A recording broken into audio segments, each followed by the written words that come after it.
Ok, pessoal, bom dia mais uma vez. Sejam todos bem-vindos aí à quarta semana da capacitação de Introdução à Gestão Estratégica. Eu sou o professor Dalton de Souza. Estamos trabalhando aí com esse conteúdo de gestão estratégica. Espero que esteja sendo proveitoso, produtivo, o aprendizado para vocês, né, que isso vá além desse processo de seleção, mas que também haja um aprendizado útil, né, na formação profissional de vocês, útil na vida pessoal de cada um de vocês. Então, quero ressaltar que a nossa transmissão está sendo gravada para ser disponibilizada depois no AVA para todos vocês. Então, peço sempre aquele cuidado com o vídeo, com o fone, né, para, enfim, evitar qualquer transtorno. Também é importante nós lembrarmos sobre as atividades que compõem a avaliação da disciplina. Então, são 5 atividades lá no AVA, dentro daquela aba, aquele conjunto de materiais, tem lá as 4 atividades. Então, você clica lá em materiais, tem as 5 atividades lá em materiais, e depois tem uma outra aba específica sobre a avaliação final, a prova. Importante que vocês estejam atentos a esses prazos, aqui especificamente para essa capacitação de Introdução à Gestão Estratégica. Todas as 5 atividades que estão lá em materiais estão abertas até o dia 30, e também a avaliação geral, a prova final, está aberta desde o dia 27 e ficará aberta até amanhã, dia 30. O que é importante destacar? Todas essas atividades avaliativas, né, e a avaliação final, elas ficam abertas até o dia 30, até às 23 horas e 59 minutos. Então, se você não finalizar até esse horário, você não será avaliado, e não pode ser reaberto depois, tá? Não tem como abrir depois. Então, por favor, fiquem atentos para fazer essas atividades e finalizar antes das 23 horas e 59 minutos de amanhã, dia 30. Então, todas já estão disponíveis e podem ser feitas. Isso é muitíssimo importante. Importante também lembrar, com relação à lista de presença, eu vou disponibilizar no final dessa aula, e todos precisam estar atentos para assinar. Por favor, assinem com o nome completo, tá?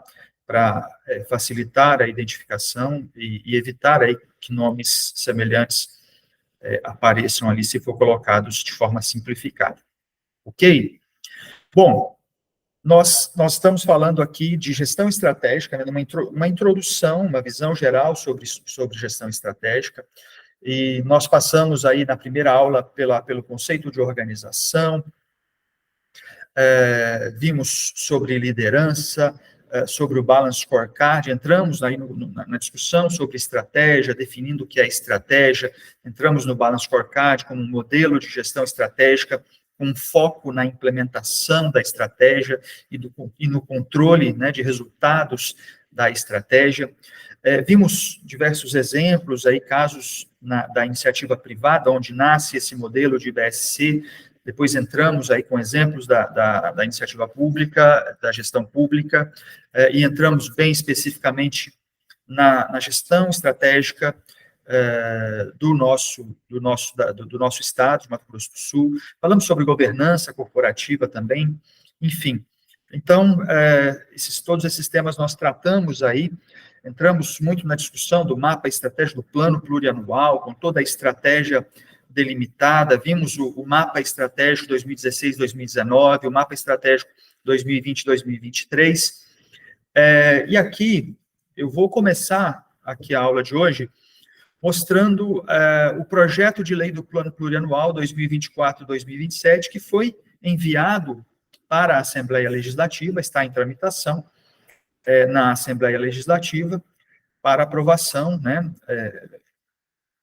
deve acontecer aí em breve essa aprovação. Eu não acompanhei aí os últimos passos lá na Assembleia, mas creio que já esteja prestes a ser aprovada aí o plano plurianual, né, em função de toda a discussão, das emendas, de tudo aquilo que se propõe de alteração. Mas esse é o projeto inicial, enviado pelo governo, né, à Assembleia Legislativa. Você consegue lá pela página da Assembleia acessar essa proposta, a chegada dela na Assembleia.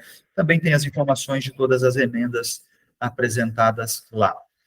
Mas aqui a gente vai, então, dar uma navegada aí por alguns pontos desse projeto que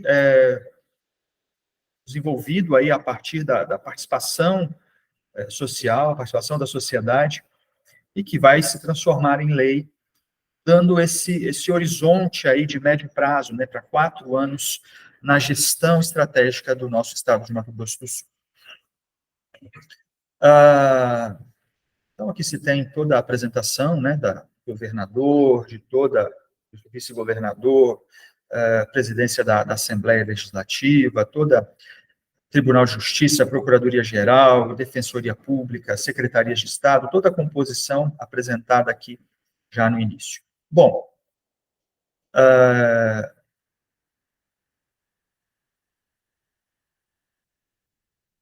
a mensagem que seguiu com o projeto de lei, né, encaminhada, então, pelo governador ao senhor presidente da Assembleia Legislativa,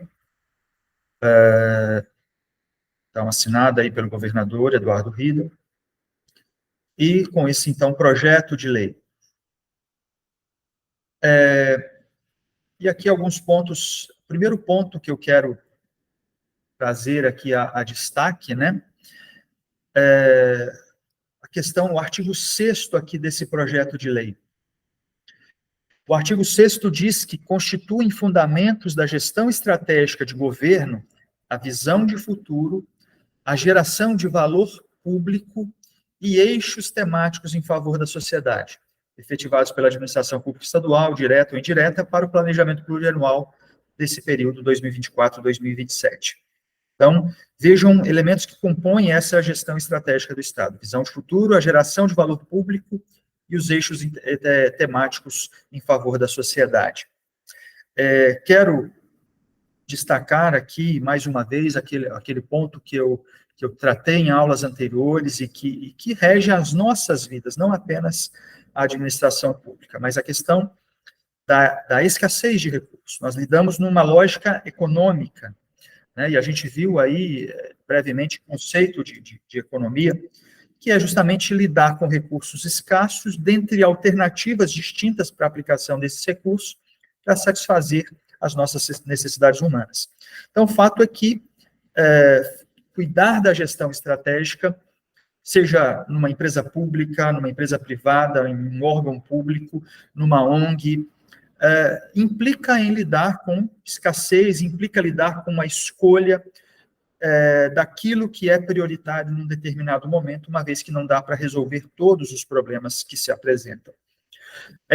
Então, constitui aí essa gestão estratégica do Estado, inclusive a visão de futuro, aquilo que se pensa para esse médio prazo, para se alcançar dentro de 4 anos. Algo que nasce, como nós vimos anteriormente, a partir de uma plataforma política, a partir do plano de governo do então candidato, hoje governador de Estado, né, o governador Eduardo Rida. Então, lá no plano de governo, a gente já via essa visão, né, aquilo que se entende como estratégico para o Estado. E aí a visão de futuro apresentada nesse projeto de lei essa, exatamente, que nós discutimos aí, que nós comentamos em alguns momentos nas aulas anteriores. Então, a visão de futuro, Mato Grosso do Sul, né, ser um Estado inclusivo, próspero, verde e digital.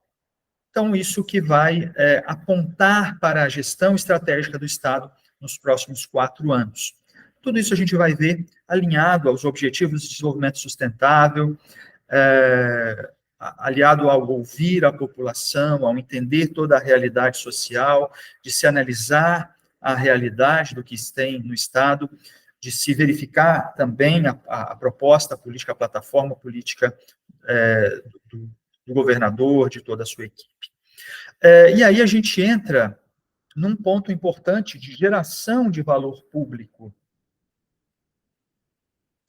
E nós vimos uma definição para valor quando nós pensamos em valor, nós podemos lembrar de um conceito muito simples que nós utilizamos no dia a dia, para muitas coisas, para muitas decisões rotineiras que nós tomamos, até mesmo decisões mais complexas também. Do rotineiro ao complexo.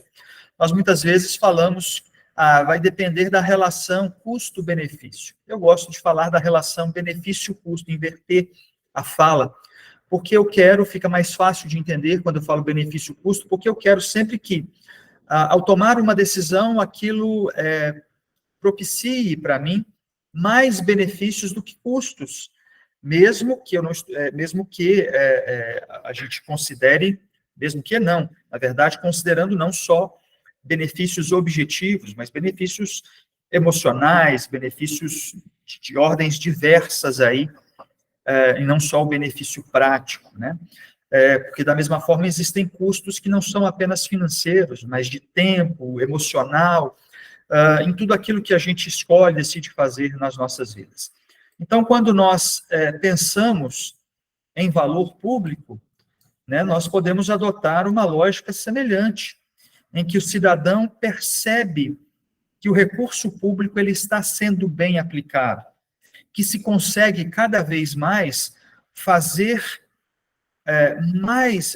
dar mais respostas aos problemas sociais com uma mesma quantidade de recursos, ou que o aumento de recursos propicie proporcionalmente mais resultados para aquilo que a sociedade demanda. Então, isso vai implicar num ganho de eficiência, numa melhoria de toda a gestão pública, dos resultados daquilo que se entrega para a sociedade a partir de todo o trabalho da administração pública estadual. Então, o valor público é um elemento central. Quando a gente olha para o projeto de lei do PPA, a gente percebe que é um elemento central que compõe aí a gestão estratégica do governo do Estado do Mato Grosso do Sul.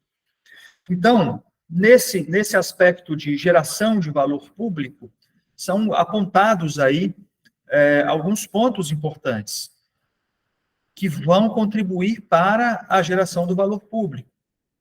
O exercício da cidadania inclusiva, com a dignidade, equidade e justiça social, o garantir a qualidade e o acesso aos serviços públicos para todos, promover a competitividade e a sustentabilidade no território estadual, elevar a percepção de valor recebido pela sociedade, né? Mais uma vez aqui, a percepção de valor recebido por parte de quem? Por parte da sociedade. Então, eu olho para a escola e percebo a escola que evolui, que presta um melhor serviço, que tem uma estrutura melhor, que, enfim, que tem uma qualidade de ensino que avança. Então, se objetiva alcançar tudo isso dentro desse prazo, a partir dessa visão, justamente de um Estado inclusivo, próspero, verde e digital. Além disso, zelar pela qualidade dos gastos e pelo equilíbrio das contas públicas. A gente sabe que nas nossas vidas pessoais, se a gente gasta mais do que arrecada, nós entramos no endividamento. Endividamento implica em pagamento de juros.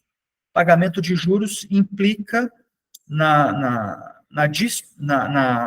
redução da disponibilidade de recursos que eu tenho para mim, né?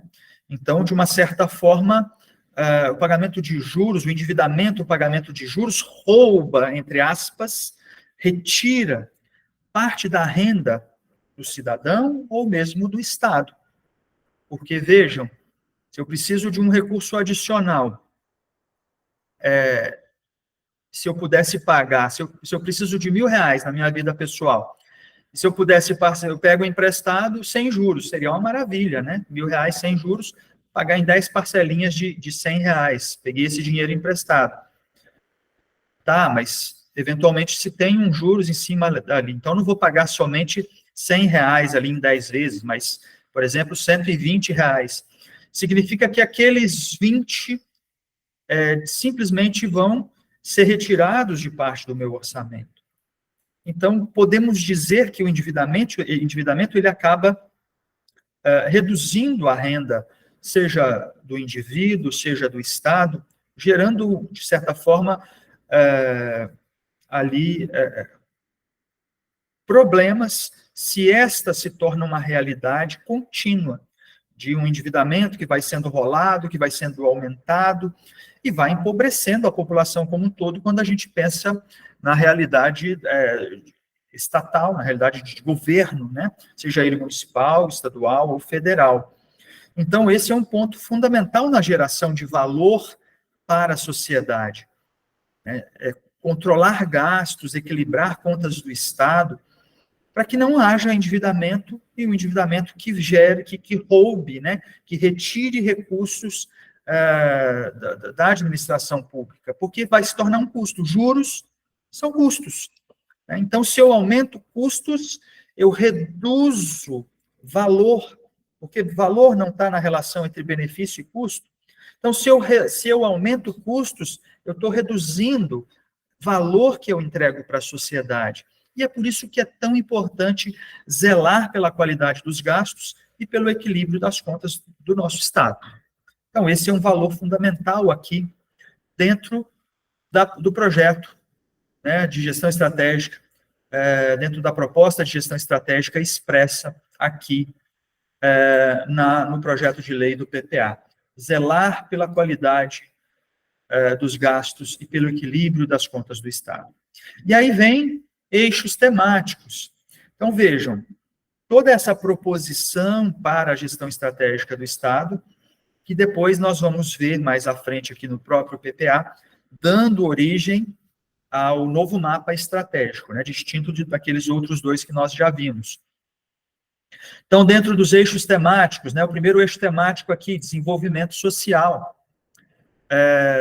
Dentro aqui do social, por exemplo, nós conseguimos perceber que está a educação. Olha, um dos pontos aí do eixo de desenvolvimento social, garantir o acesso, a permanência e a aprendizagem na educação. Né? Garantir a promoção da cidadania, intensificar a transformação social pelo turismo, cultura, esporte, lazer e economia criativa. Então, a gente vê aqui outros elementos dentro aqui do desenvolvimento social, né? Para exemplificar, a gente tem aí turismo, cultura, esporte, dentro aí do social. Elevar a qualidade e a capacidade do atendimento da saúde. Então, outro ponto dentro do eixo de desenvolvimento social, a saúde, fortalecendo a atenção básica, a regionalização, a pesquisa, a tecnologia, a questão de infraestrutura, a questão de moradia digna, adequada, integrada a serviços urbanos, segurança pública também está aqui nesse eixo de desenvolvimento social, a ressocialização e reinserção social, a redução da vulnerabilidade dos cidadãos. Então, a gente percebe o quê?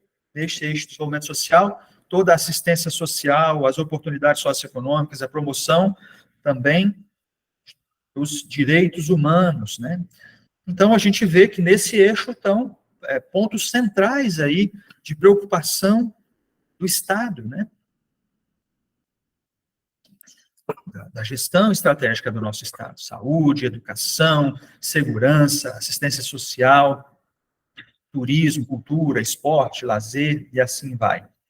Aí nós temos um outro eixo, né? Um eixo de produção, competitividade e integração aí da economia, do empreendedorismo. E aí trata, por exemplo, da diversificação e interiorização da indústria, da agropecuária, o comércio, os serviços, a questão do municipalismo, né, sendo colocada em destaque aqui, porque é onde as coisas efetivamente acontecem, né? Então, essa visão estratégica que é preciso fortalecer os municípios e fortalecer para que o cidadão seja beneficiado diretamente, porque é o município que entende as dores, a realidade da sociedade, e que pode responder mais objetivamente a essas demandas, né? E gerando, com tudo isso, também competitividade regional, transformação da realidade. A gente tem aqui na região, né, do Bolsão sul-mato-grossense, né, ou Costa Leste, eu prefiro Costa Leste, mas aqui na Costa Leste a gente tem uma região se desenvolvendo, especialmente a partir do eucalipto, da indústria da celulose, com duas grandes indústrias sendo instaladas aqui na região, com plantio aí do eucalipto, enfim, isso trazendo serviços para prestar suporte a essas indústrias. Então, fortalecendo uma região que tradicionalmente era da pecuária, né, e que vem passando aí para esse processo de industrialização. Também usinas, né, por exemplo, usina de açúcar e álcool aqui em Paranaíba, então, se avançando aí no fortalecimento das regiões, parcerias em serviços públicos, a consolidação do sistema logístico multimodal, né, a gente está falando aí por exemplo, da integração aí da ligação com o Pacífico, né, que importante aí, projeto, né, que envolve aí o nosso Estado, fundamental, todo o sistema logístico aí, que também, considerando outros trechos aí, com ferrovias, com rodovias, fundamental para escoar, né, aquelas atividades produtivas da nossa região. Então, dentro aí desse eixo temático da produção, competitividade e integração aqui, esse eixo temático específico aqui. Ampliação da empregabilidade, né, algo fundamental para o desenvolvimento da sociedade, o incentivo à agropecuária sustentável, um aumento da rentabilidade, da boa comercialização. Então, são pontos aí de foco, né, de importância e de atenção na gestão estratégica do Estado. Outro eixo temático da inovação e da sustentabilidade, né, o nosso Estado, com toda a biodiversidade, é fundamental inovar e sustentar, gerar desenvolvimento, crescimento econômico, desenvolvimento social, mas pensando na sustentabilidade, na preservação e na geração de riqueza de forma inteligente com aquilo que o nosso Estado oferece de recursos naturais. Aproximar, então, olha só, né, para alcançar aquela visão de futuro, olha como esses elementos são todos coerentes com aquela visão de futuro, né? Aproximar o Estado dessa condição de Estado carbono neutro, e de referência em políticas ambientais, de gestão de recursos hídricos, energia limpa, gerar mais valor por meio da ciência, tecnologia e inovação, e a excelência nos serviços públicos. Outro eixo aí, então, a gente entra da governança e a gestão para resultados, né, em que o foco é na gestão, na administração, na gestão estratégica do Estado, na melhoria dos processos, né? Isso que é um ponto lá essencial quando a gente olha para o Balance Scorecard, né? A evolução, o aprendizado dos processos.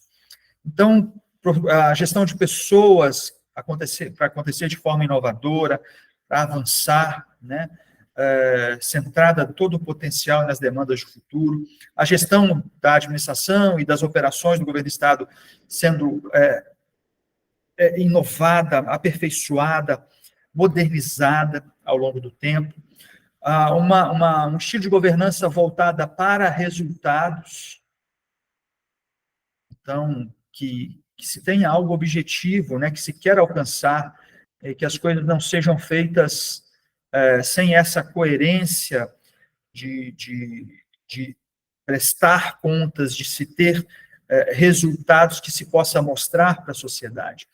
Consolidar a transparência, então toda a questão da governança aí sendo enfatizada, o controle das políticas públicas, a gestão de risco, né, para lidar com zelo aí pela coisa pública.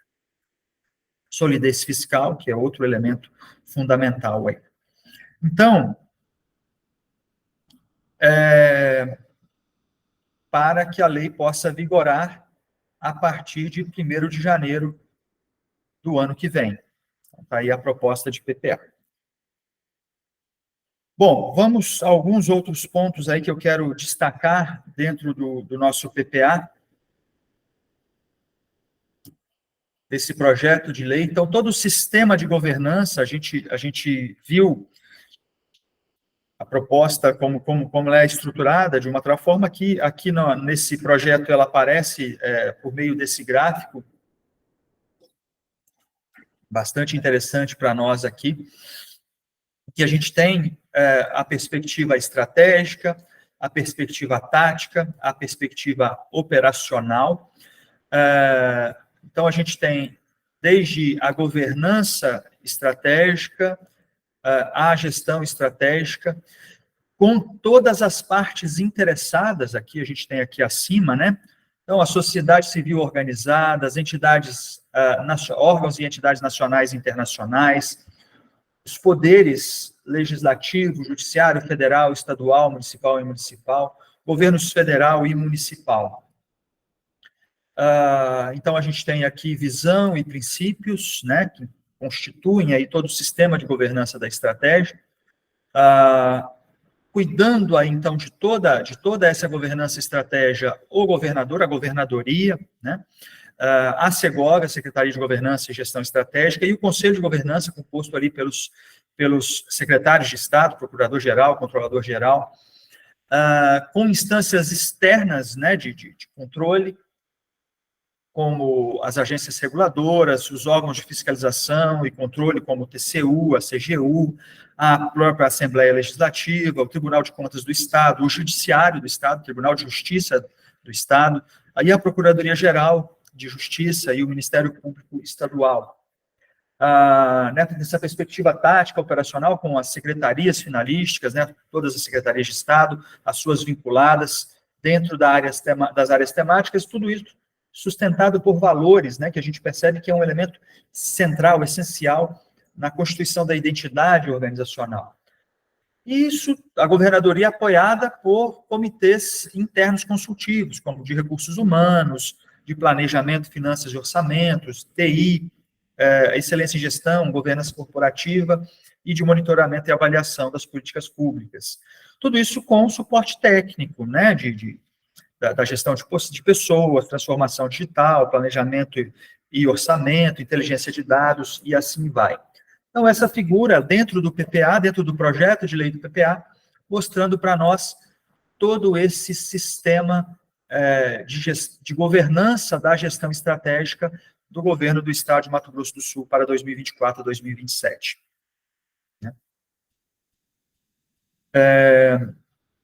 Então, como a gente viu, né, a gente tem um modelo de governo do Estado que ele é composto por uma dimensão estratégica, uma dimensão tática e uma dimensão operacional, né? Nós discutimos isso em aulas anteriores, e esse modelo ele prevalece, ele permanece nessa proposta 2024-2027.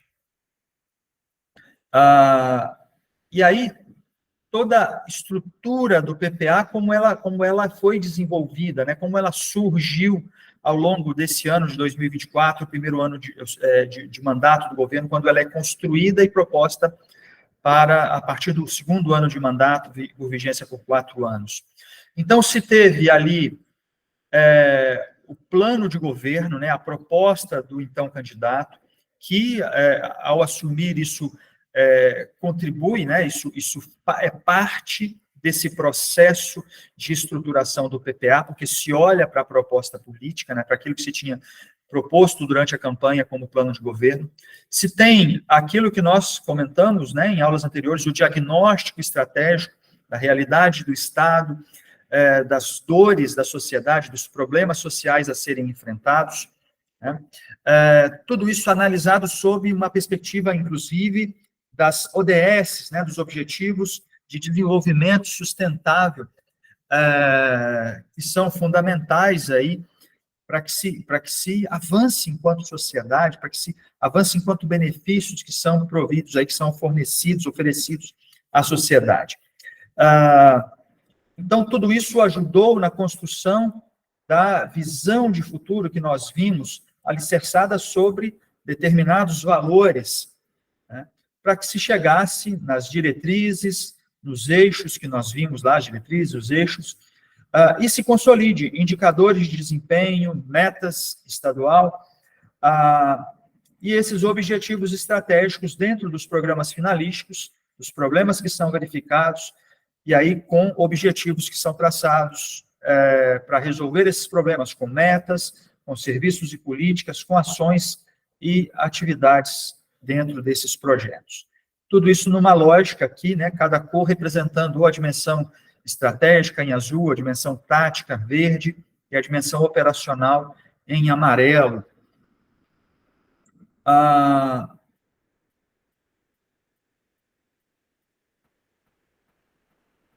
Então, aqui o detalhamento, né, de todos esses pontos, não vou entrar aqui no detalhe, né, mas com a visão de futuro, os valores, as diretrizes, os eixos, os objetivos estratégicos, os indicadores de desempenho ou estratégicos e as metas estratégicas.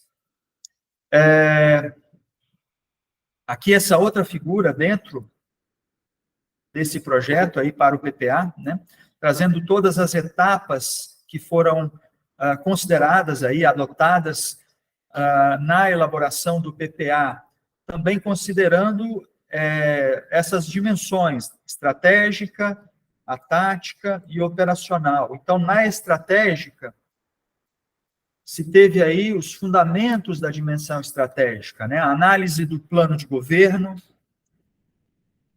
a elaboração da visão de futuro, a definição dos valores, das diretrizes e dos eixos. Nós vimos isso acima lá, né? E depois vai aparecer no mapa estratégico. O conjunto estratégico, com a definição dos objetivos estratégicos, do mapa estratégico e dos indicadores de desempenho e as metas. Na dimensão tática, né? O que se fez. Então, na estratégica, todos aqueles elementos, na tática, a participação da sociedade, que foi por meio das consultas públicas e por meio da captação ali nos canais, no canal virtual. Os programas finalísticos, aqui, com a identificação dos problemas da sociedade, que vão ser respondidos por meio desses programas, com a definição dos objetivos do programa, dos indicadores e a meta de cada um deles, dos objetivos específicos e das ações dentro de cada programa. Nós vimos isso com exemplos de anos anteriores, né? Depois a gente passa brevemente aqui sobre exemplos desse ano.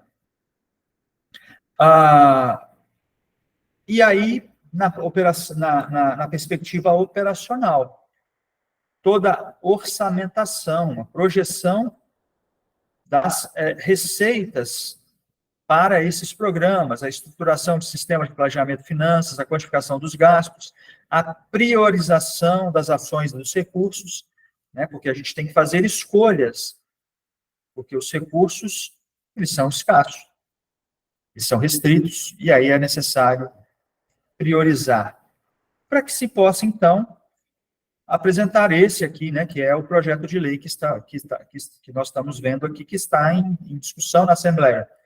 Foi formulada a minuta, feita a revisão legislativa, validado pelo Conselho de Governança, né, constituído lá pelos secretários de Estado, e depois foi enviado, validado pelo governador, e enviado à Assembleia Legislativa. Então, assim se construiu, neste ano, o PPA.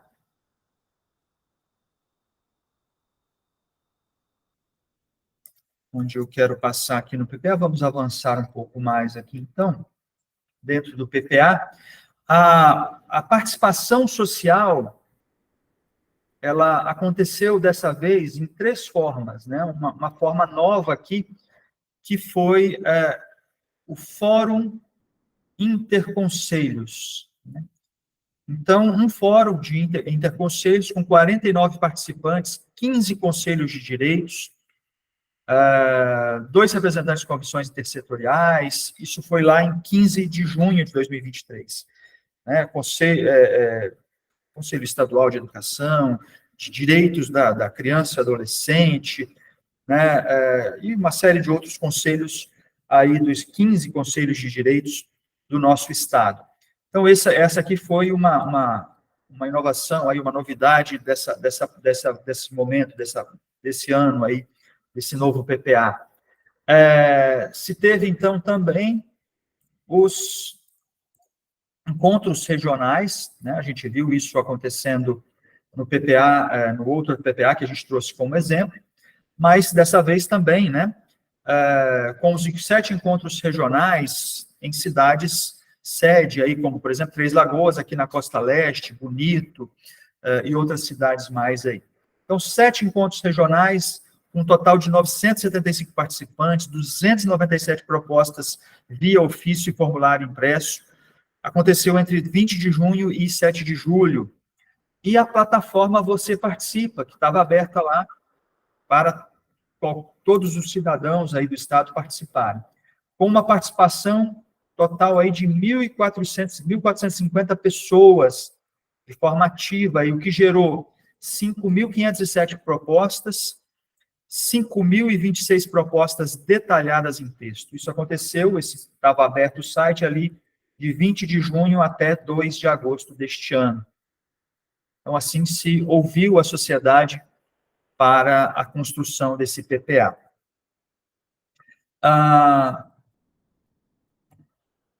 E aqui a gente tem, então, o PPA, a gente tem o mapa estratégico para vigorar aí entre 2024 e 2027.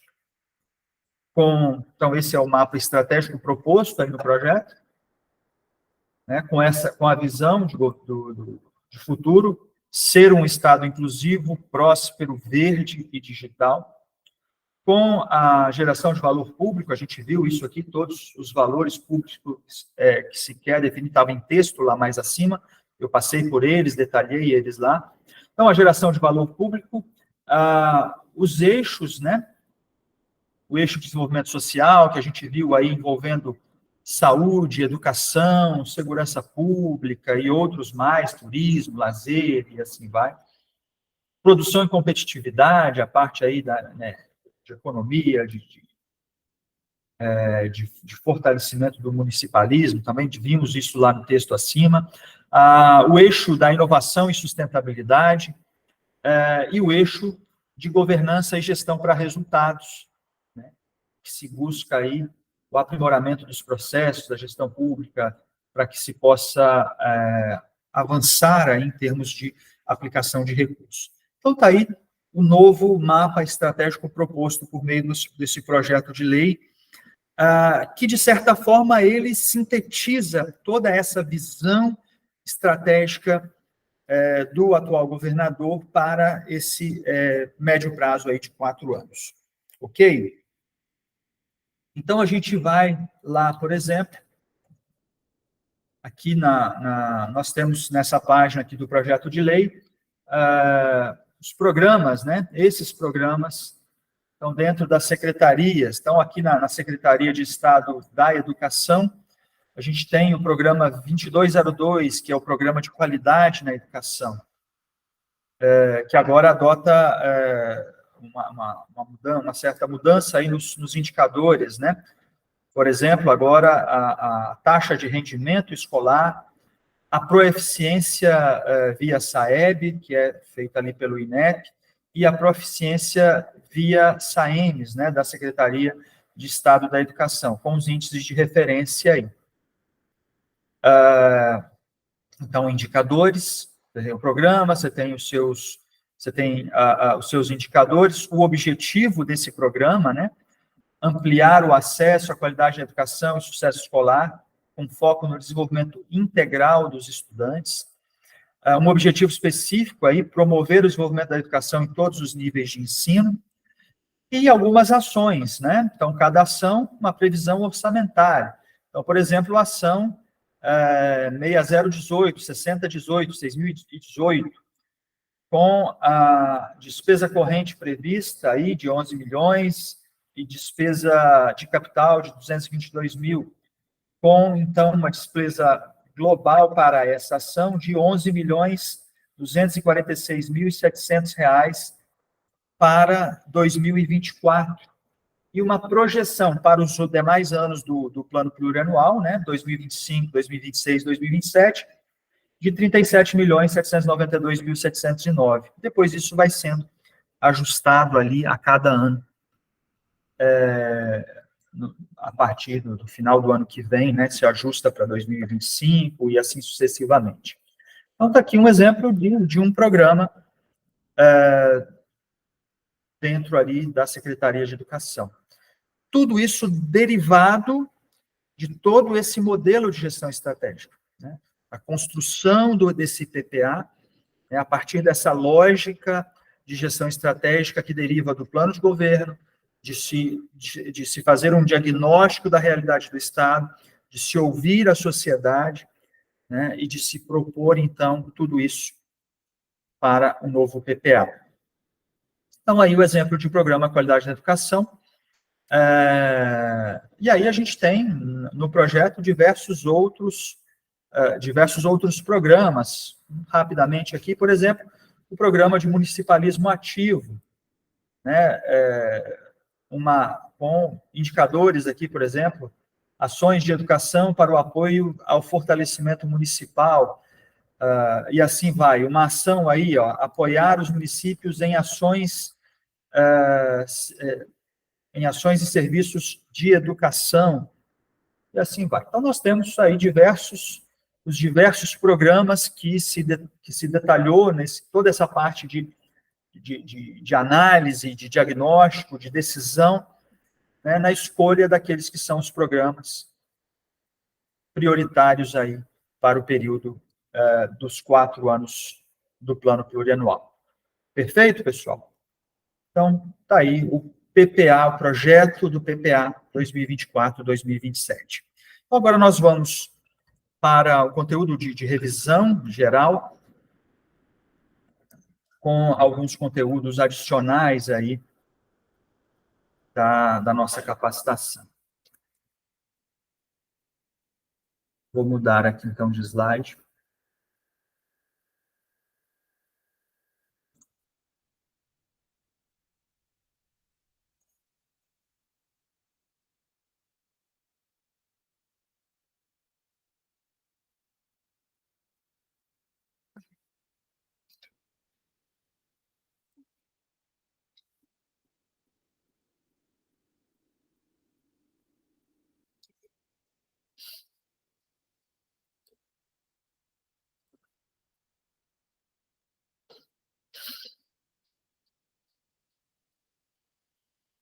Tudo ok, pessoal? Tranquilo?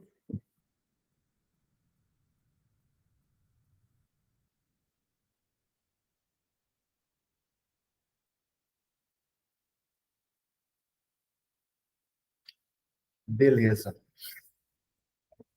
Só um instante aqui que eu estou colocando para compartilhar aqui.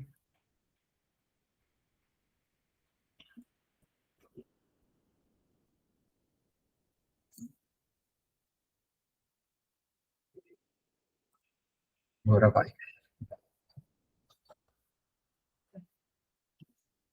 Bom, então, nessa revisão, nesses conteúdos adicionais que eu trago aqui, eu começo com essa frase, que o sucesso é uma consequência e não um objetivo. E eu gosto, particularmente, eu fico muito feliz em poder participar desse processo, né, em que vocês estão, primeiro, né, são todos estudantes, não estão acomodados, estão buscando aí o crescimento pessoal, o aprendizado profissional, a definição de uma trajetória de vida, de uma trajetória profissional, né? Então, vocês não são pessoas acomodadas. E eu tenho certeza que o sucesso virá como uma consequência dessas ações, dessas decisões, dessas atitudes que vocês tomam de querer mais. Quando vocês observam essa oportunidade, olha, a oportunidade do estágio, talvez você consiga entrar, talvez não, não sei, desejo sucesso, espero que todos vocês consigam.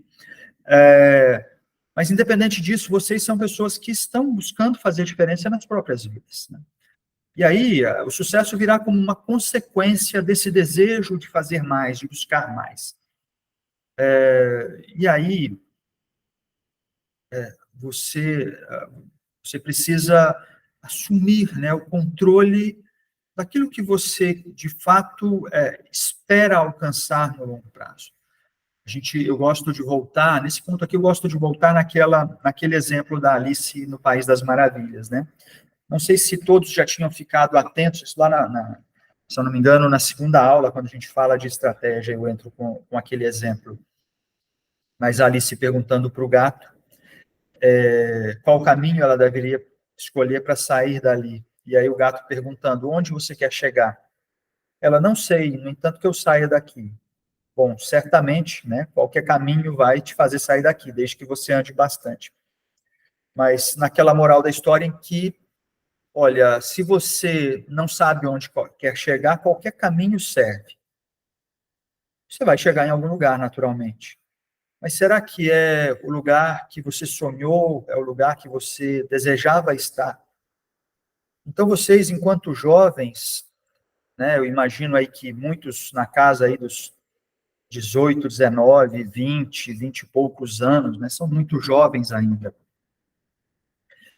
Vocês precisam pensar que as decisões tomadas hoje vão implicar no resultado que você terá daqui a 5, 10, 15, 20, 30, 40, 50 anos. E digo para vocês, tudo isso chega muito rápido. Então, é muito importante cada decisão tomada agora. Com a consciência de que esse futuro de 10, 20, 30 anos está sendo construído a partir de já. Não é daqui a um mês, daqui a 5 anos, que você vai construir o seu futuro de 30 anos. Não, você constrói o seu futuro já. Me lembro, e gosto de contar essa história, conversava com um jovem, alguns meses atrás, que optou por não fazer faculdade. Eu não gosto de estudar e quero trabalhar, falou para mim. Eu não vou fazer faculdade, já tinha começado a trabalhar. E eu disse para ele, olha, ótimo, que você quer já ir para a prática, já ir, não há problema. Você não se percebe sentado no banco de faculdade, isso não é um problema. São escolhas e são características pessoais. Mas aí você, de qualquer forma, você precisa planejar, organizar a sua vida. Então, hoje você está aí com esse trabalho, ganhando um salário mínimo, e como é que você tem lidado com esse seu dinheiro, né? Com esse recurso que você recebe todo mês? Eu gasto tudo. Preciso comprar uma camisa, preciso comprar um tênis, eu gasto tudo. Falei, cara, pensa numa coisa. Você jovem aí, 18 anos, recém-completos aí, recém-completados, né? E você mora com os pais, e isso não é um problema, isso é uma oportunidade, são coisas muito bacanas, muito boas, e uma oportunidade muito grande que você tem em mãos. Então, você tem um trabalho. O que você está imaginando? Você imagina trabalhando nesse trabalho que você está agora a vida inteira? Não, eu quero avançar, meus pais têm um sítio, quero criar ali um gado e tal, mas eu preciso de dinheiro para comprar gado. Eu falei, Mário, maravilha, está aí uma primeira decisão que você pode tomar. Então, para você comprar seu primeiro bezerro, né? Você já tem o dinheiro? Não tenho, né? E tal. Falei, ótimo, quanto que custa um bezerro? Na época era por volta de R$2.000. Falei, maravilha. 10 meses que você separar R$200 do seu salário e poupar, daqui a 10 meses você compra o primeiro bezerro. Agora, se hoje você não tomar essa decisão de poupar R$200, daqui a 10 meses você continuará sem o seu primeiro bezerro. Então, a sua decisão precisa ser tomada agora, para você, daqui a 10 meses, começar a realizar um projeto que você tem de vida, de criar gado.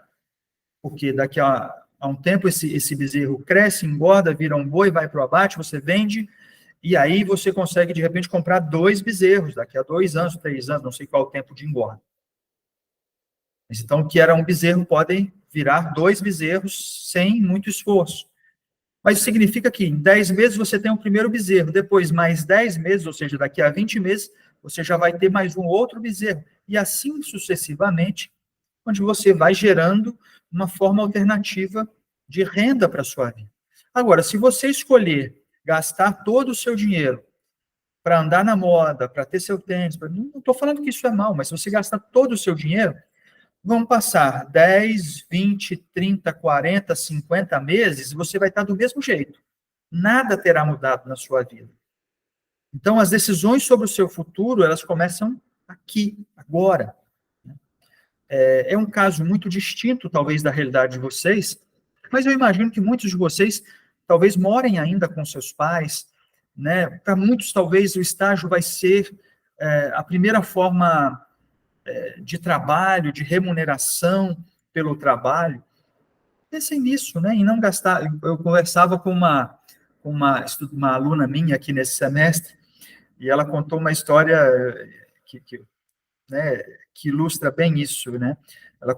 Quando ela conseguiu o primeiro estágio, a primeira coisa que ela fez foi comprar um iPhone, né? E nem o dinheiro do estágio nem daria para pagar todo o iPhone. Ela precisaria ainda da ajuda do pai para pagar o iPhone. Então, será que essa é a opção mais inteligente? Né? Será que eu preciso de tudo isso? Sei lá, para quê? É uma ferramenta de trabalho, é uma ferramenta de... Eu preciso de tudo isso, não posso ter um equipamento mais simples e começar a formar uma poupança para que depois, no futuro, eu tenha escolhas mais sábias de como aplicar esse dinheiro. Uma coisa é começar a poupar e depois começar a investir, uma vez que eu tenho recurso para investir. Escolher formas mais inteligentes de aplicar esse dinheiro para que ele renda e me gere mais valor ao longo do tempo. Né? Então, fechando esse parêntese aí, mas para ilustrar bem essa frase, o sucesso é uma consequência e não um objetivo. Porque se for só um objetivo e eu não tomar decisões agora, sucesso não vem.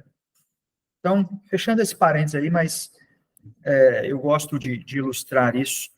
Eu tive 3 alunos que se formaram ano passado.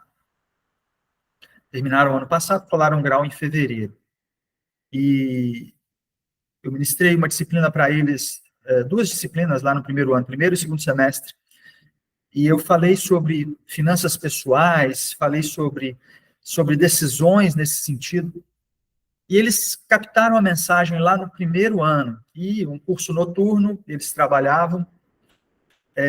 E depois, quando formaram, na última, eu tive o prazer de dar a última aula para eles. Professor, eu lembro daquilo que o senhor falou para nós, para mim, lá na primeira aula, o primeiro falou, olha, pois eu escutei, tomei essa decisão, hoje eu estou formando, trabalhei durante toda a graduação, estou com grana, comprei casa, um comprou casa, o outro tem aplicações e tal, e aí um segundo falou, um terceiro falou, 3 daquela turma me ouviram e chegaram no final da sua graduação com algum patrimônio já formado, porque trabalharam e usaram muito bem,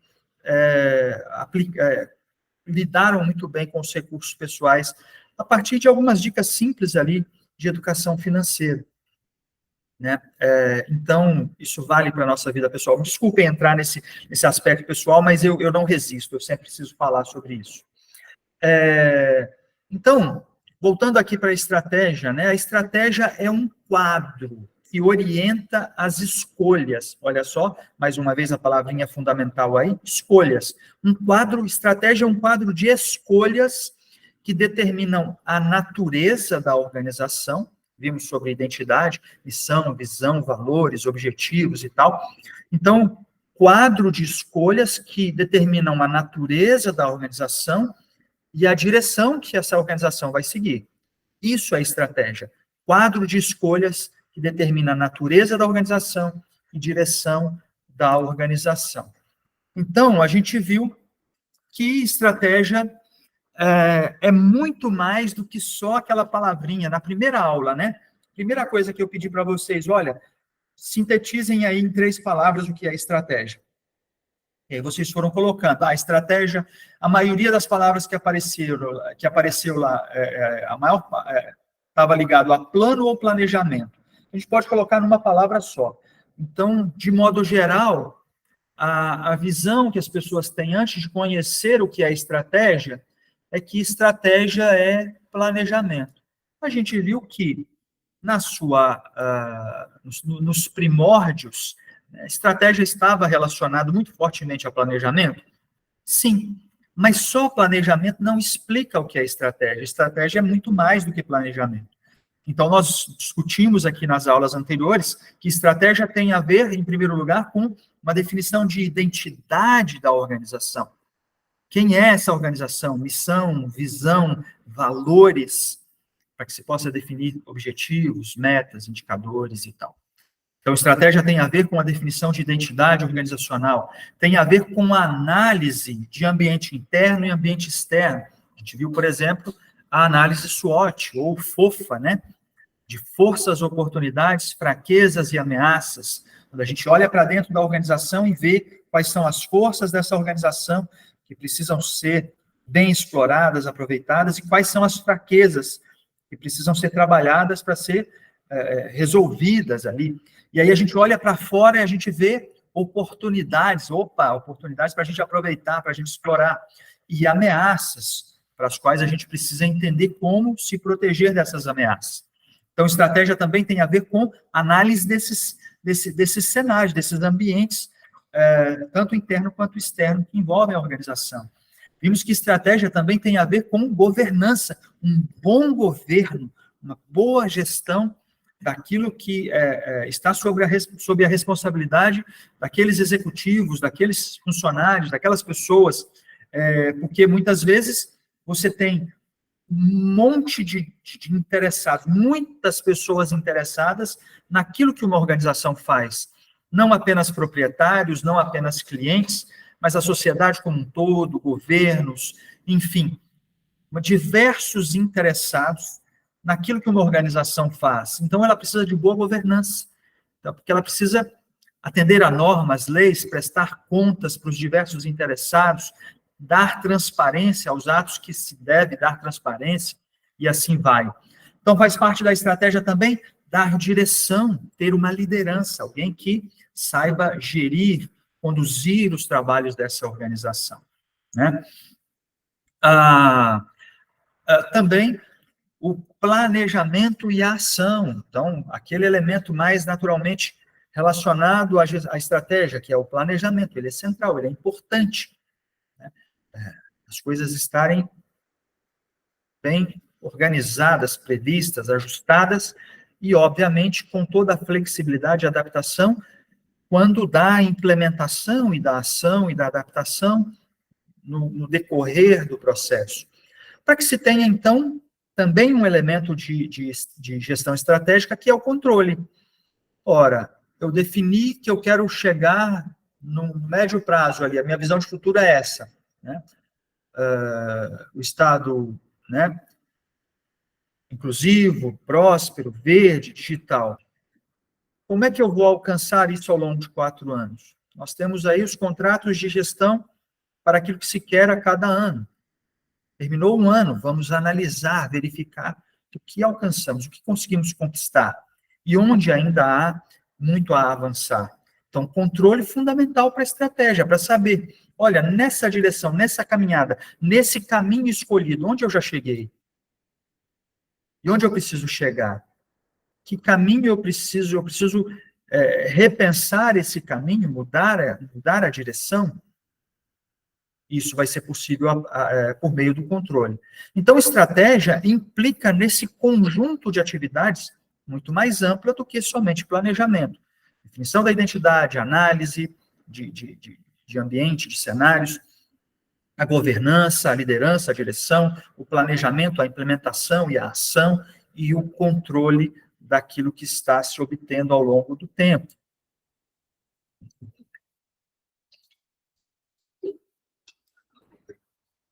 Então, nós vimos aí que, então, em todo esse processo, nós vimos um instrumento que foi desenvolvido, um modelo de gestão estratégica, que é o Balance Scorecard.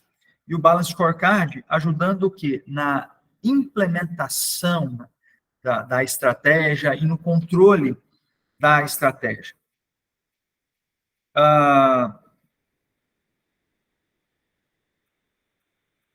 Então, esse instrumento que foi inicialmente construído, desenvolvido como algo que permitisse um controle além do financeiro, ele evoluiu para esse modelo de que ajuda na implementação e no foco da estratégia. Mas também o Balance Scorecard, conforme previu Kaplan e Norton, seus autores, ele é um modelo que ajuda a traduzir a missão e a visão em resultados. Tá ok, a organização tem essa missão e essa visão. Isso aqui compõe a identidade e diz onde nós queremos chegar. Como é que eu traduzo isso em resultado? Então, eles propuseram essa figura que nós vimos aí, revisando aqui hoje brevemente, né? Então, a missão, por que existimos, os valores essenciais em que acreditamos, e vimos como algumas organizações levam esses valores a sério, né? Missão e visão, missão e valores a sério. A visão, o que queremos ser, né, daqui a determinado período de tempo, a estratégia, qual que é o nosso plano de jogo, e aí vem o Balance Scorecard ajudando com a implementação e o foco, né, para que não se fuja daquilo que está projetado de uma forma desordenada, mas que se possa, eventualmente, com toda a flexibilidade, fazer as adaptações necessárias. Então, a partir daí, ele ajuda a definir iniciativas estratégicas, as ações que precisam ser feitas, né, o que precisa ser feito, por quem, com a definição de objetivos pessoais. O que eu preciso fazer? Esse eu pode ser uma estrutura, uma parte da organização, com pessoas dentro dessas partes organizacionais, para que se tenha esses resultados estratégicos. Essa aqui é uma figura do Kaplan e Norton original para empresas privadas, né? Mas a gente vai ver na sequência aqui uma adaptação aí para gestão pública. Mas a gente tem resultados para acionistas, né, proprietários satisfeitos, ou cidadão, que é o dono da coisa pública, né, satisfeito com aquilo que se faz pela gestão pública. Clientes, né, ou cidadão encantados ou satisfeitos com o serviço público, por exemplo. Processos eficazes, né, se avança, e a gente viu na gestão pública, por exemplo, alguns processos que evoluíram muito ao longo dos anos, como o trabalho da Receita Federal lá na declaração do imposto de renda, toda a modernização ao longo dos anos. Por exemplo, a gente olha aqui para o Detran, né, para o Detran do Mato Grosso do Sul, o quanto evoluiu aí todos os processos para se tirar a habilitação, né, primeira habilitação, renovação, com todos os processos muito, muito modernizados. Enfim, outro resultado, né, trabalhadores motivados, preparados. O que a gente percebe, a gente discutiu isso, que uma organização só pode ter sucesso a partir de pessoas, né? As pessoas são o elemento central da organização. Então, os funcionários precisam estar felizes, precisam querer continuar naquela organização, precisam querer crescer junto com aquela organização para que ela avance. Então, resultados que são estratégicos, satisfação dos proprietários, satisfação dos clientes, o avanço em processos, né, e o avanço no lidar com as pessoas que trabalham na organização. Fazer com que essas pessoas estejam motivadas, preparadas, né, estimuladas a fazer um bom trabalho e a cumprir a missão dessa organização. Tudo isso é resultado estratégico. E o BSC nos ajuda nessa implementação e foco. Né? Então, a gente viu ali que no centro, né, dessa tradução da estratégia está a visão e a estratégia, com as áreas de resultado aqui, no caso, para organizações privadas, né? Área de resultados para finanças, para processos internos, para aprendizado e crescimento, e para cliente. Todas elas com objetivos, metas, indicadores e iniciativas. Então, a gente, quando olha, mesmo nessa perspectiva do modelo original para organizações privadas, mas a gente consegue olhar e ver esses elementos dentro da gestão do nosso Estado, né?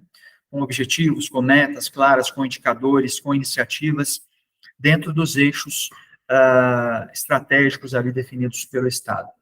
Eu gosto aqui desse trabalho da Ramos e da Vieira, que elas propuseram ali uma ferramenta gerencial para mensuração de governança pública municipal, em que elas propuseram aí a adaptação das perspectivas do Balance Scorecard ao setor público. Então, elas começam aqui na primeira perspectiva, olhando para o cliente cidadão. Cidadão que é o contribuinte de impostos, o pagador de impostos, e o cliente de serviços públicos.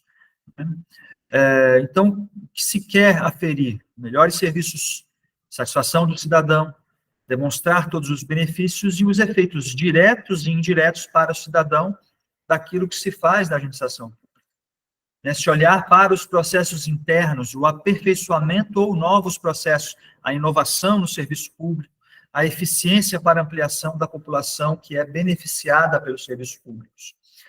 Temos aí, na proposta delas, tá? Isso aqui é uma proposta, se pode encontrar outras aqui, mas nessas duas autoras que eu acho que é bem objetiva e bem interessante. Na perspectiva financeira, né, que não é o objetivo final, mas é um meio, uma forma de se cumprir a função social do Estado. E aí, como elas bem destacam, uma boa execução orçamentária. E a gente olha nesse modelo e olha para o PPA, né, o projeto ali de lei para o PPA, e a gente consegue identificar esses elementos. E óbvio, né, cada ente público, ele desenvolve o seu mapa estratégico, toda a sua proposta de gestão estratégica, muito adaptada à sua realidade. Mas mesmo que essa adaptação aí dessas duas autoras, a gente consegue perceber esses elementos dentro dessa proposição do governo do Estado do Mato Grosso do Sul para 2024, 2027. E aí a perspectiva de aprendizado e crescimento, políticas transformadoras de gestão, tanto para pessoas quanto na modernização desse processo de gestão. E a gente, quando olha para o que aconteceu no Mato Grosso do Sul, dentro desses 3 PPAs que a gente viu aqui, 2016, 2019, 2020, 2023, e agora a proposição 2024, 2027, a gente percebe naturalmente, claramente, uma evolução de todo esse processo de modernização de gestão, com essa perspectiva aí da gestão estratégica a partir desse modelo do Balance Scorecard. Aqui falando na figura central, na figura especial aí em todo esse processo, que é a figura do administrador, do gestor, do líder das organizações, não só pensando no caso do Estado, do governador do Estado, mas, claro, governador, vice-governador, né, papéis fundamentais, secretários de Estado, controlador-geral, procurador-geral, papéis centrais dentro das suas secretarias, né, mas aí com cada diretor, cada assessor, todos com seus papéis fundamentais, papéis de liderança, gerentes de projetos, enfim, o diretor de escola, o diretor ali da unidade básica de saúde, todos esses elementos são fundamentais aí nesse processo de gestão, né? E aí a gente tem que olhar para essas pessoas como administradores, como gestores de uma parte daquilo que é o governo do Estado do Mato Grosso do Sul, né? E aí a gente pensa em algumas competências duráveis do administrador, aquilo que precisa existir na pessoa que administra. Claro, né, nós não estamos prontos, né, nós sempre podemos aprender e avançar, mas ter consciência disso é importante para todo profissional, porque você pode estar, por exemplo, fazendo ciência da computação, engenharia aí da computação, mas possivelmente na sua vida profissional você vai assumir determinados cargos de liderança, né? Então é importante entender esse tipo de competência que você, enquanto líder, vai precisar assumir no seu futuro profissional, né? Acho que esses são conteúdos que deveriam ser debatidos em todas as graduações, das artes até a medicina, as engenharias, todos deveriam lidar com esse tipo ter acesso a esse tipo de debate também. Mas aqui, então, quatro conjuntos aí de competências, né? De conhecimento, de habilidade, de julgamento e de atitude. Em termos de conhecimento, né? Então, o administrador, ele precisa saber, conhecer aquilo que implica nos trabalhos, no processo, na razão de ser da organização. O aprender a aprender, que é um elemento essencial para todos nós hoje.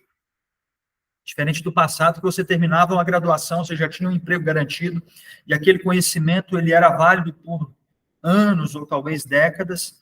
Agora não, né? Agora o conhecimento ele cresce, ele evolui, ele é transformado de uma forma muito rápida. Então é preciso aprender a aprender, aprender a buscar novos conhecimentos, né? E aprender de forma contínua. Né?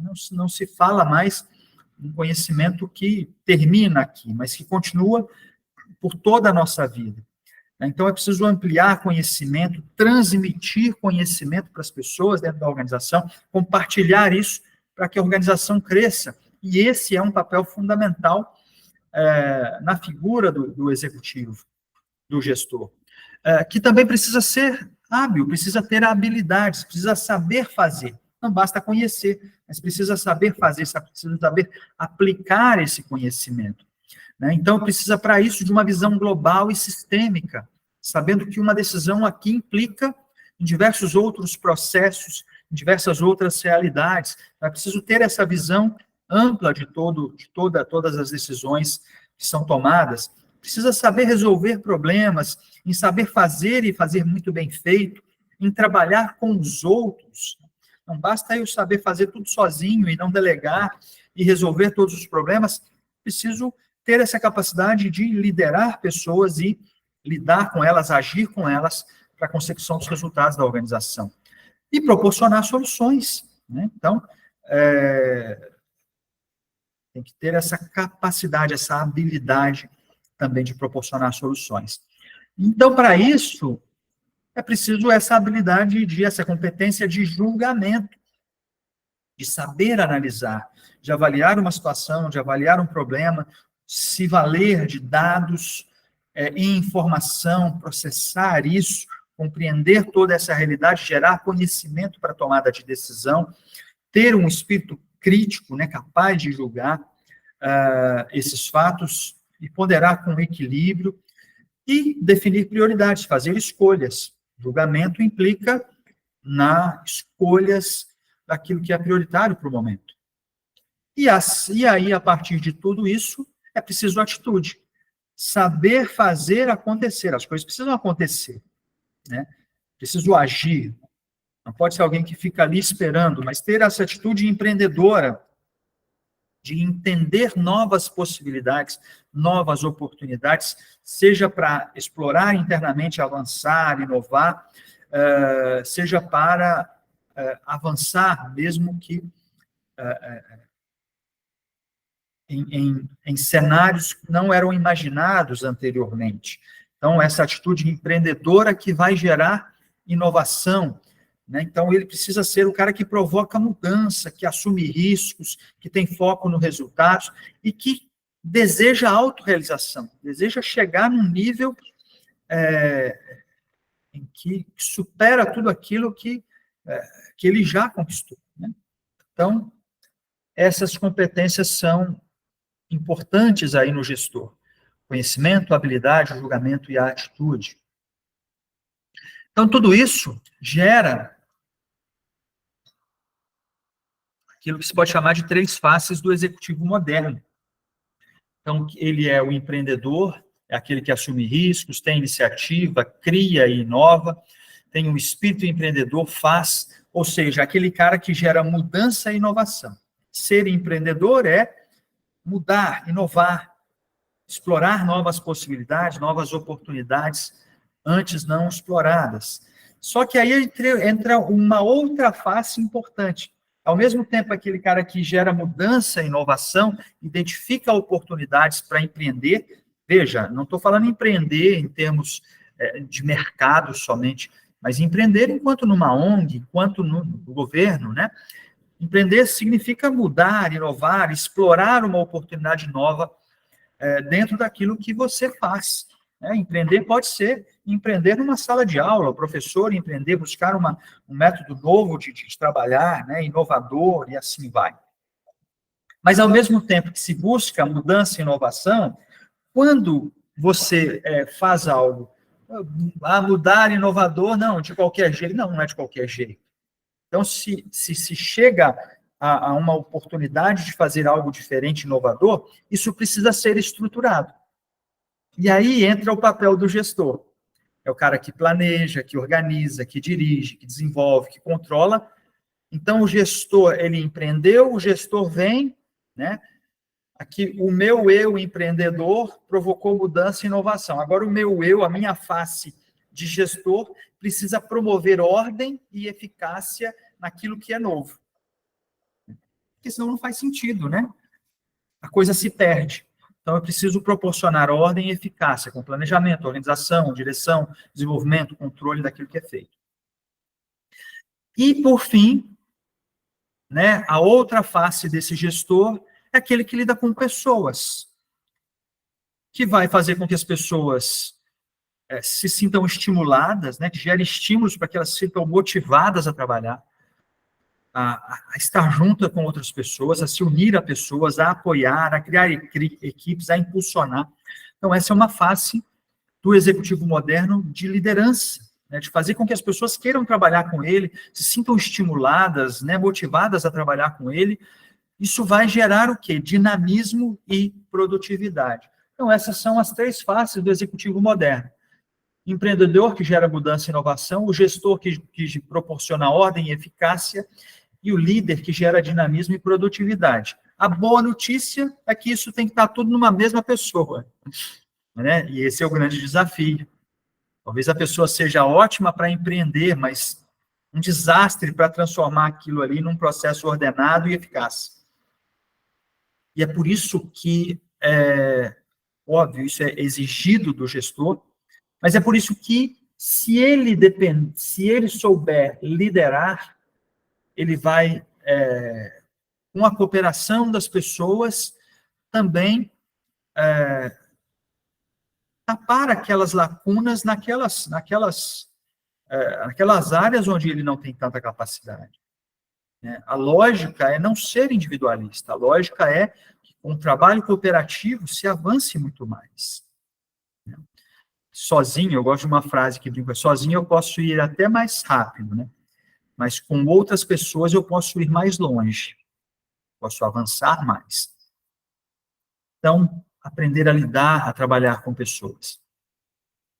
Aqui a gente entra numa proposta do Abraham Maslow, que é a pirâmide das necessidades do Maslow. Essa é uma proposta bastante antiga, não é fruto de nenhum trabalho empírico, mas que nos traz aí uma noção bastante simples de entender a respeito das nossas necessidades e de como ela influencia na nossa atividade profissional. Então, a gente vê aqui essa pirâmide da necessidade de Maslow, que ele classifica as nossas necessidades como uma ordem aí de prioridades. É óbvio, né, que nós somos seres complexos e essas necessidades, elas estão entranhadas, elas estão como um sistema complexo, né? Elas não atuam de forma isolada, né? Elas estão no ser humano e na sua complexidade. Mas aqui na base da pirâmide de necessidades, ele fala que nós temos necessidades fisiológicas, seguido das necessidades de segurança, sociais, de estima, até aquela de mais alto nível, né? Que são as necessidades de autorrealização. A pessoa conseguiu alcançar a autorrealização. Significa que ela não precisa mais de resolver os problemas fisiológicos, a questão de... Não é isso, né? Então, justamente porque elas não são isoladas, né? Em algum momento da vida, em algum momento do nosso dia a dia, determinadas necessidades, elas são destacadas, né? Eu estou falando aí bastante, né? Naturalmente, eu preciso de água. Uma necessidade fisiológica. Na base da pirâmide ali, preciso beber água aqui para conseguir falar. Então, olha só, nessa figura a gente tem a satisfação fora do trabalho, à esquerda da tela aí, né? Então, por exemplo, quando a gente pensa na satisfação fora do trabalho, em termos de necessidades fisiológicas, nós estamos falando de coisas básicas para a sobrevivência. Precisamos de comida, precisamos de água, precisamos de sono e de repouso, precisamos de sexo, né? Enfim, são coisas que fazem parte da nossa fisiologia básica para a nossa existência, a existência da humanidade, nossa sobrevivência. Quando a gente olha para o ambiente de trabalho, como é que essas necessidades fisiológicas operam, né? Desde elementos como remuneração e benefício. Porque como é que a pessoa vai continuar num ambiente de trabalho que não gera uma remuneração para ela se sustentar, para sobreviver? Então, o trabalho, ele precisa proporcionar essas condições para prover coisas básicas, como comida, enfim, né, descanso, repouso. Então, remuneração e benefício está ali, nessa base, né? Precisa do horário, o horário de trabalho, ele precisa ser humano, ele precisa ser adequado, ele precisa ser, né, favorável ali a existência mais básica, mais fundamental do ser humano, para aquele repouso, para aquele descanso. Então, nós precisamos de intervalos de descanso, nós precisamos de uma condição de trabalho que nos propicie conforto, né, um conforto físico para trabalhar bem e não prejudicar a minha saúde. Quando a gente olha para o segundo nível aí, né, as necessidades de segurança fora do trabalho, nós queremos autonomia, queremos liberdade, queremos proteção contra a violência, precisamos de abrigo, né, um lar, um lugar para viver.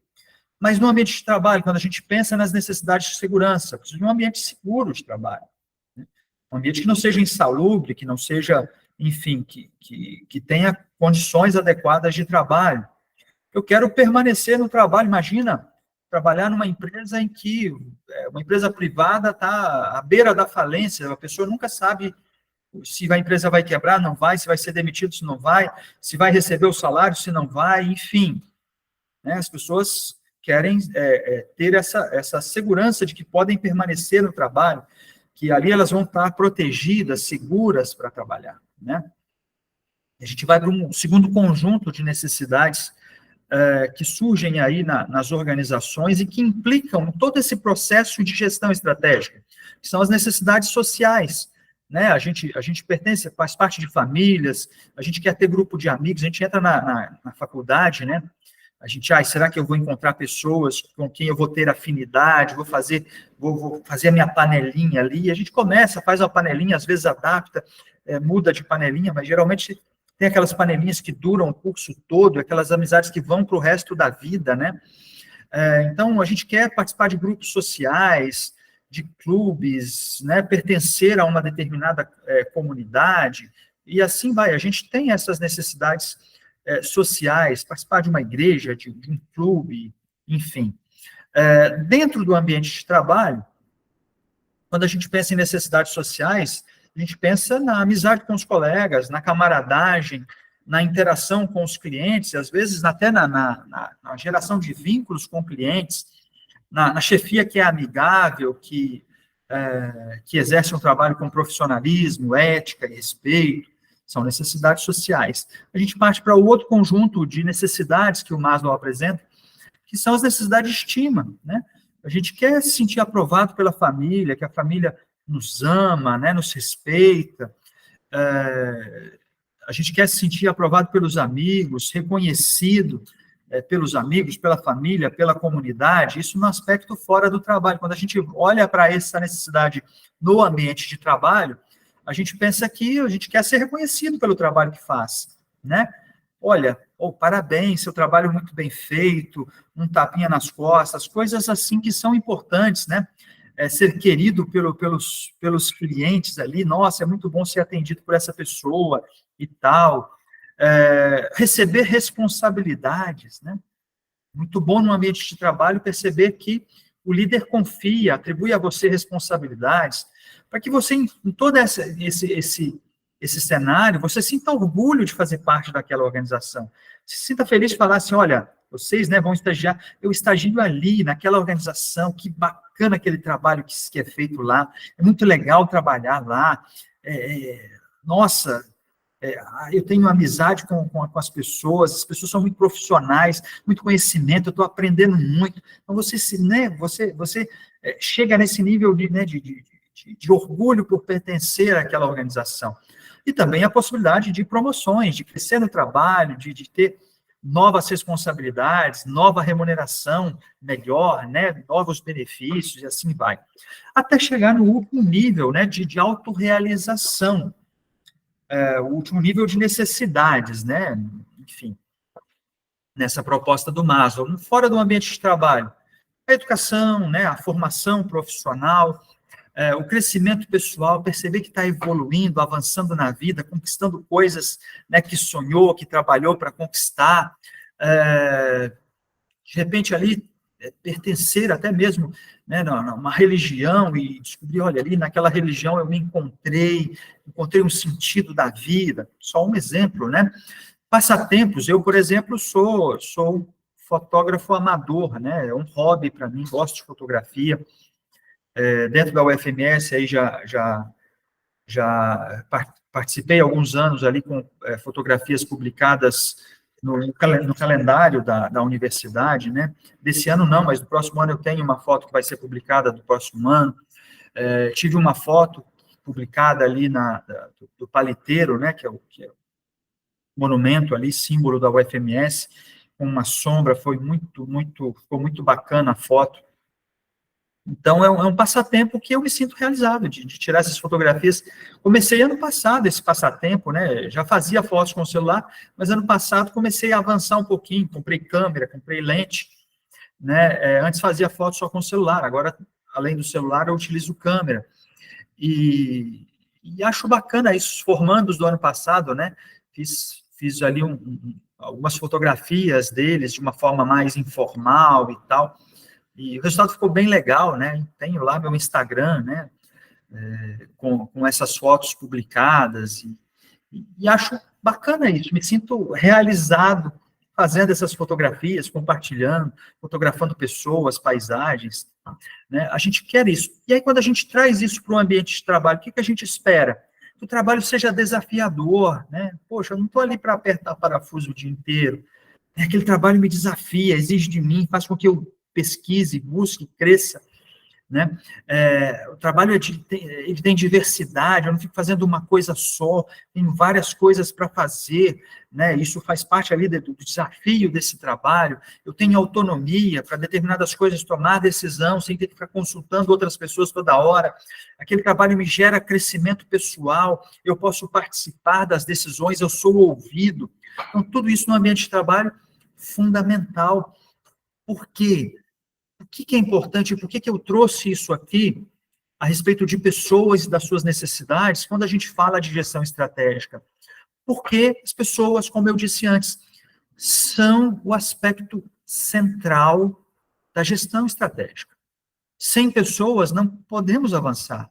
A organização não é uma coisa, não é uma máquina, né? Não é uma estrutura. A organização é formada por pessoas, e pessoas pensam, pessoas inovam, pessoas tomam decisões, pessoas assumem riscos, pessoas fazem as coisas acontecerem, né? E é por isso que pensar nas necessidades das pessoas é tão importante no ambiente de trabalho. E aí a pirâmide da necessidade de Maslow traz essa perspectiva bastante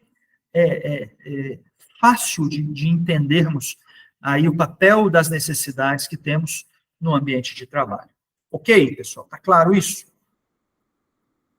Então, quando vocês adentrarem no ambiente de estágio, né, começarem o estágio, algumas coisas que eu provoquei lá nas primeiras aulas, que eu gostaria que vocês pensassem. Oi, Fábio, vamos lá ver o que o Fábio comentou aqui.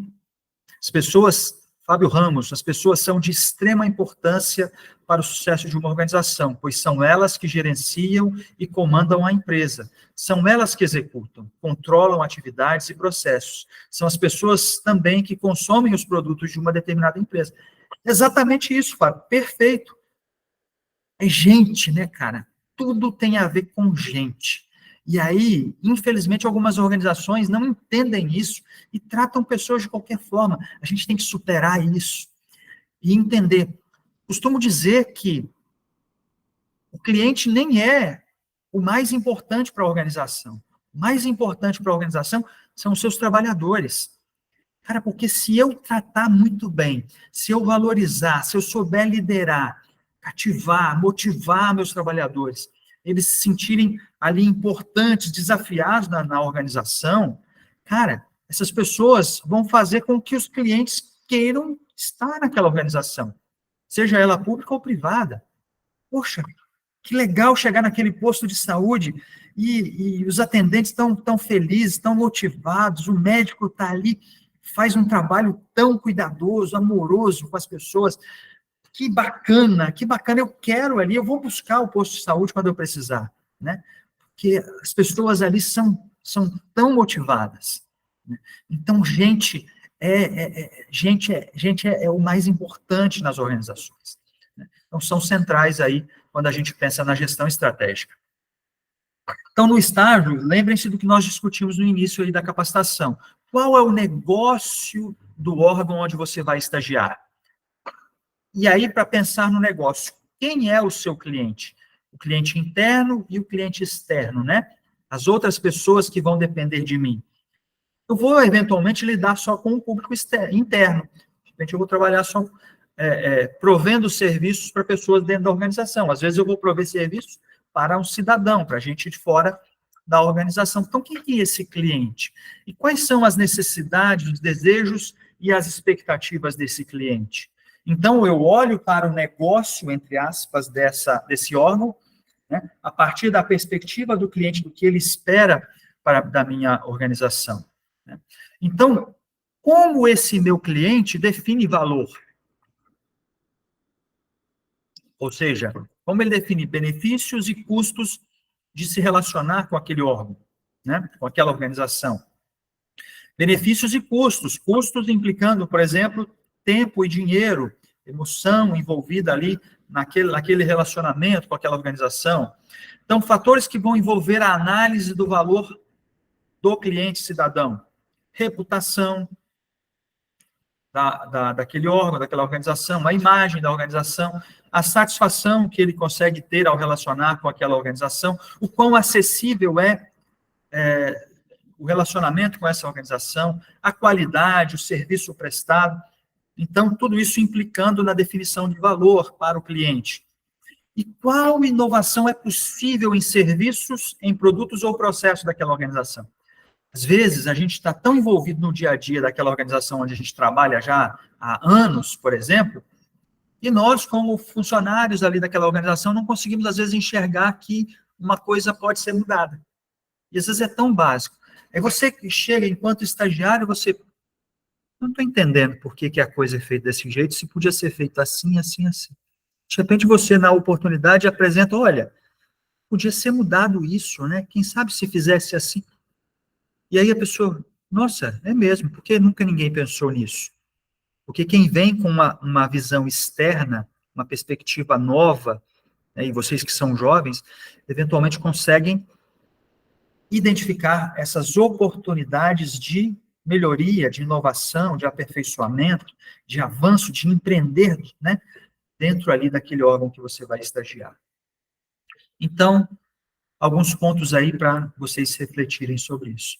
Nós vimos, então, em todo o processo da gestão estratégica do governo do Estado, né, isso está lá, inclusive, proposto lá no PPA, né, de uma outra forma, mas a gente tem uma dimensão de governo e uma dimensão setorial.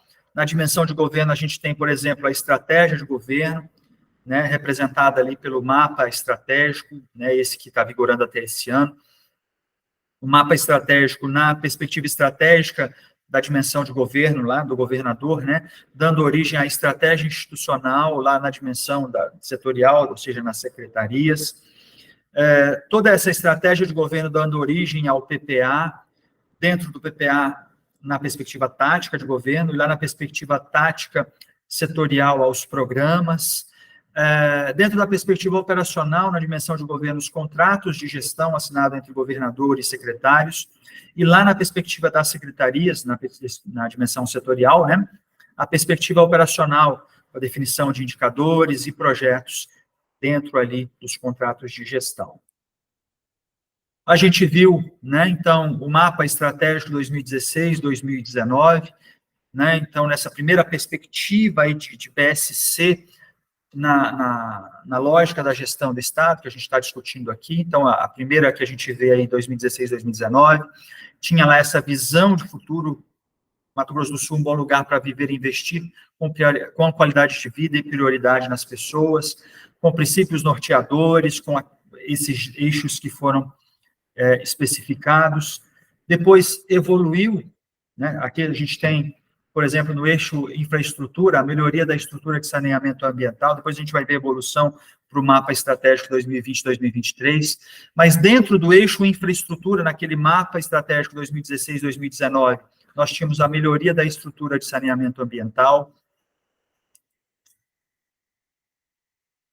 E aí a gente teve, só um exemplo, aquele anterior, né? Então, tivemos aí o mapa estratégico 2020-2023, já com uma modificação aí na visão de futuro, né, para esse período de 4 anos. Mato Grosso do Sul, um bom lugar para viver e investir, com os eixos, com os princípios norteadores, as diretrizes com resultados diretos e com resultados indiretos à sociedade. Lá em infraestrutura, né, continuou ali um dos pontos ali da infraestrutura, a universalização do saneamento básico.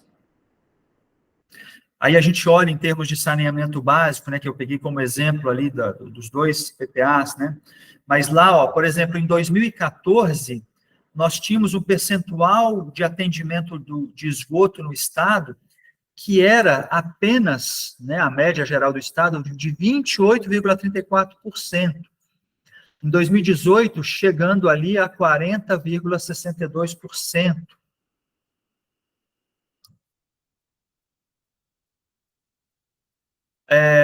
Nós temos ali a última medição, lá em 2020, né, chegando à cobertura de esgoto médio de 52,01, um pouco mais da metade do estado.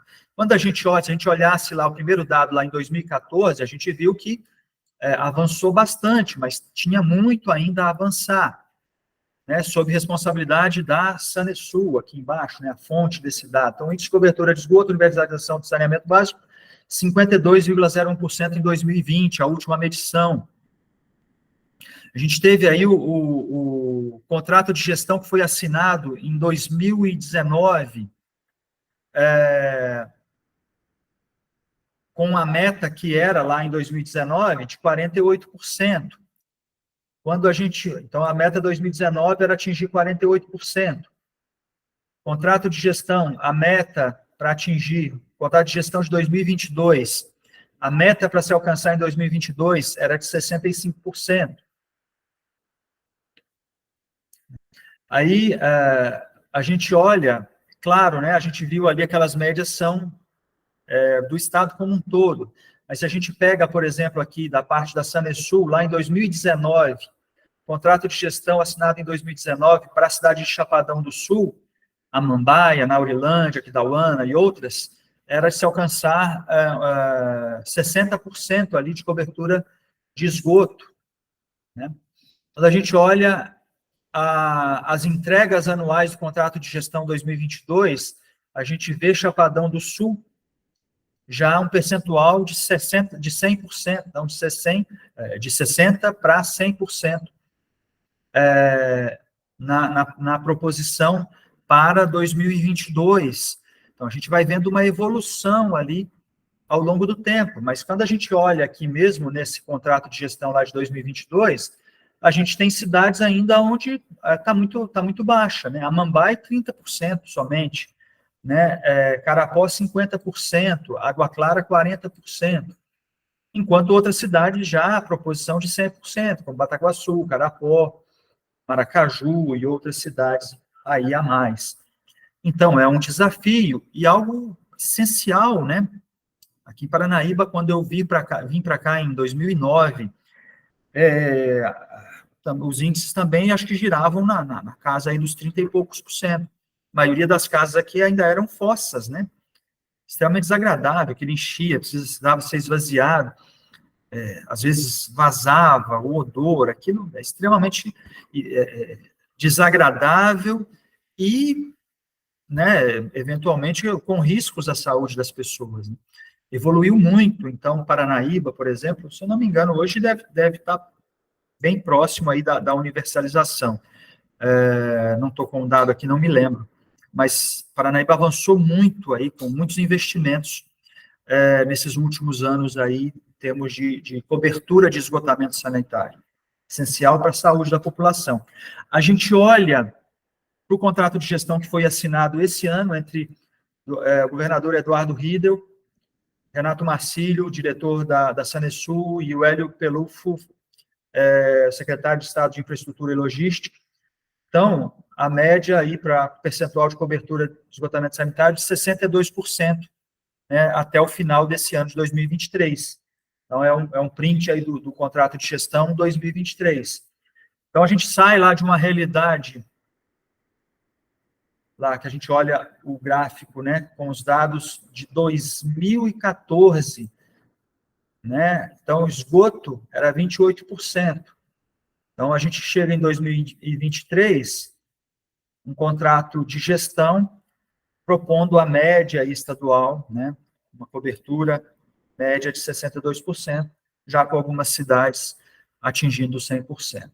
Então, isso é bacana quando você adota essa perspectiva de controle, né, de todos esses programas, com esses indicadores, que você consegue avaliar, né, ao longo do tempo, como está a evolução na gestão estratégica do Estado. Então, assim, todo esse processo, ele acontece, esse processo de gestão estratégica do Estado acontece com a elaboração da estratégia de governo. Vou colocar aqui, deixa eu colocar a lista de presença para vocês, porque parece que tem alguns aqui que já estão tendo que sair para a aula, né? A gente já está caminhando para o final, mas vou colocar a lista de presença aí. Aí, Fábio, anota, já pode preencher aí, tá? Fábio Ramos, que precisa sair para a aula. Mas já estou caminhando para o final também, tá, pessoal? Então, por favor, assinem, mas não me abandonem aqui na aula.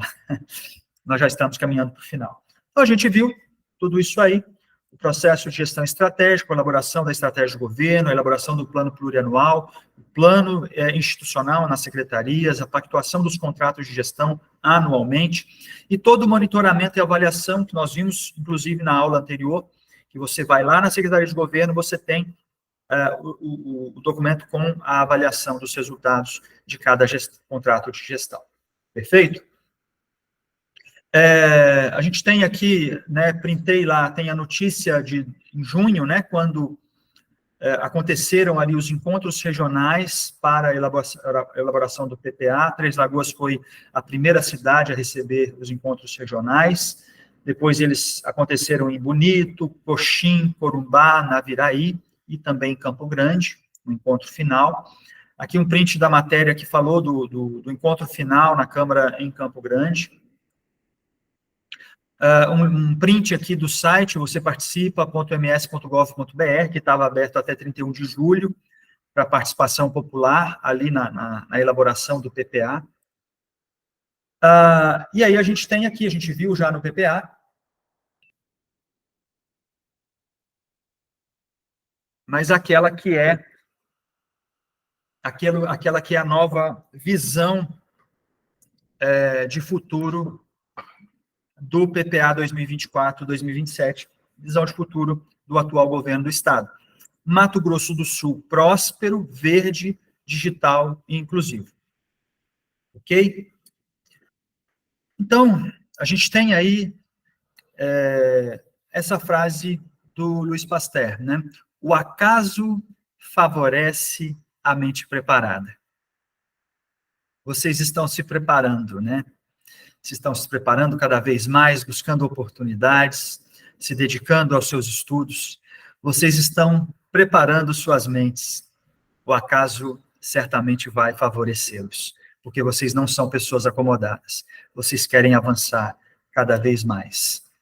Muito obrigado. Deixo aí meu e-mail, vocês têm já lá meu telefone, né?